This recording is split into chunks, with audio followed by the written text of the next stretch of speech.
નમસ્તે દર્શક મિત્રો, આજે એક પ્રશ્નનો જવાબ આપણે જાણીશું.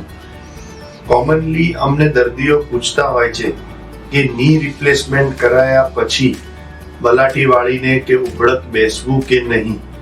તો એના વિશે આપણે આજે જાણીશું. આ જે સ્ટ્રક્ચર જે છે એ ઇન્સર્ટ કહેવાય. એને હાઈલી ક્રોસ લિંક્ડ પોલીઇથિલિન થી બનેલું હોય છે અને ઘૂંટણ જ્યારે વળતો હોય છે જોઈન્ટ રિપ્લેસમેન્ટ પછી, ત્યારે આ રીતે ની બેન્ડિંગ થતું હોય છે. અને જ્યારે આ ભાગ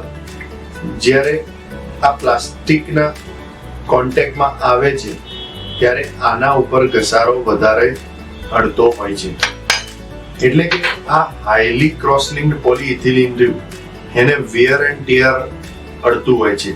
બીજા બે કમ્પોનન્ટ જે છે એ મેટાલિક છે, પણ આ જે પ્લાસ્ટિક જે છે એને ઘસારો અડતો હોય છે અને એની લાઈફ નક્કી હોય છે કે 15 વર્ષ, 20 વર્ષ, 25 વર્ષ, depending on the quality of implant. તો મિત્રો, આજે મારે એટલું જ કહેવું છે, ઘૂંટણનું ની રિપ્લેસમેન્ટ કરાયા પછી તમે ની બેન્ડિંગ કરી શકો છો, પણ બને એટલું તમારે એવોઇડ કરવું જોઈએ, કારણ કે એ આ પ્લાસ્ટિકના વેર એન્ડ ટેરમાં અફેક્ટ કરતું હોય છે. Thank you.